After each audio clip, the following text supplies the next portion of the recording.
মূলত আপনাদের কি সমস্যা হয়েছে আজ? সমস্যা বলতে দা এই রাস্তায় দেখেন বিগত 1 বছর আগে হুম। জিসিবি গাড়ি নিয়ে ঢোকে, আমরা অভিযোগ করার পরে বাঁধা দেওয়ার পরে প্রধান আমাদের ডাক করায়।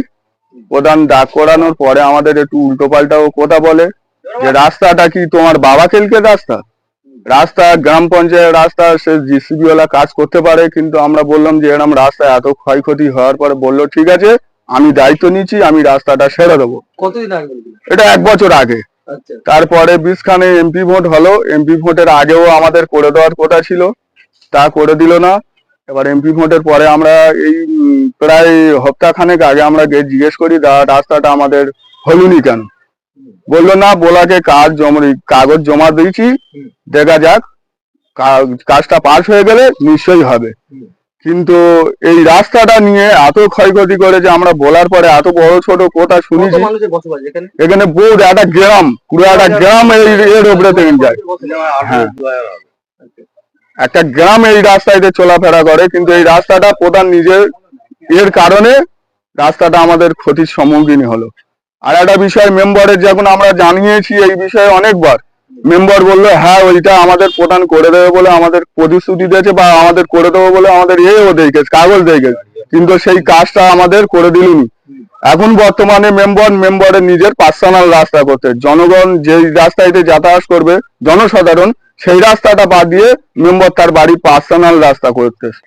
এই ড্রেনটার অবস্থা তো ঘাবলা হয়ে রয়েছে না, মানে এতে এমন ঘাবলা করে রেখেছে সাধারণ মানুষের অসুবিধা হচ্ছে। তো রাস্তায় কোথায় 3 ফুট 1.5 ফুট, কোন জায়গাটা 2 ফুট করেছে, কোন স্ল্যাবটা 2.5 ফুট করেছে, কোনটা 3 ফুট করেছে।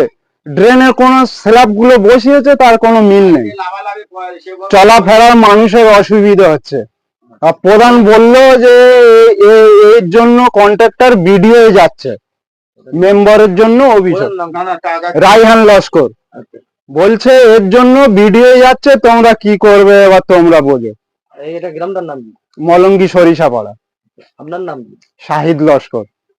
যার কারণে প্রধান লাস্টে বলছে কোত্থেকে ঠিক করবে, তো মেম্বার তো 22,000 টাকা খেয়ে বসে আছে। আমি শুনে তো আমার মাথায় হাত, যে তুই এরকম কাজ করে বসে আছিস। আর এরম করা তো উচিত নয়। এই সব আমাদের জনসাধারণের কাজ বাদ দিয়ে মেম্বারের কাজ করছে। আমরা সেও বলার পরে কালকেরইও আমাদের মেম্বার লুৎফান বিবি আমাকে ধুমকিনি দিচ্ছে যে ওর ব্যবস্থা করে আমরা দেখে দেবো। মিড ডে মিল স্কুল আছে, প্রাইমারি স্কুল আছে, হাই স্কুল আছে, এই রাস্তা দিয়ে সব চলাচল করে। এই রাস্তাটা আজ প্রায় 5 বছরের উপরে হয়ে গেল, আর 5 বছর আরো বেশি, 15 বছর এই রাস্তাটা কেউ করতে চাচ্ছে না। হ্যাঁ হ্যাঁ, পিছনের রাস্তা, এই রাস্তা সমস্ত, এই রাস্তাটা, এই যে রাস্তাটা ক্রস হয়ে যায়, এটা মেন রাস্তা। জনগণের চলার রাস্তা নেই, যেখানে পুরো এত বড় একটা গ্রামের জনগণ চলাফেরা করবে সেখানে রাস্তা নেই, পার্সোনাল ফ্যামিলি রাস্তা হচ্ছে। যাই হোক, আমরা প্রতিবাদ করতে যাওয়াই মেম্বারও আমাদের ধমকুনি দেয়। এর আগে ড্রেনটার 3 নম্বর ওরা মিনিট আনে, আমরা ওয়ার্কাটার দেখতে চাই, ওয়ার্কাটার দেখা এনে প্রধান দলবদ্ধ নিয়ে এসে প্রধানও আমাদের সাথে লেগে যায়। এর আগে কোথায় ছিলে, এতদিন কোথায় ছিলে, কিন্তু কাজ খারাপ হতে প্রতিবাদ করায় প্রধানও আমাদের ওপরে চড়া হয়। প্রধান দলেরই প্রধান কয়েকটা মেম্বার নিয়ে দামিয়ে বেড়াচ্ছে এখন অঞ্চল জুড়ে। আমরা দলের কর্মীরা আমরা মুখ খুলতে পারি না প্রধানের ধমকুনি আর ভয়ে, কারণ আমরা মুখ খুললে খোদ বিগত এই আমতোয়ালির একটা মেম্বার কুতুবুদ্দিন লস্কর, কুতুব বলে নাম, ও একটা কী কথার মাধ্যমে প্রধান তাকে বলেছে পঞ্চায়েত উঠতে দেবো। তাহলে আমরা সাধারণ কর্মী আমরা কি করব।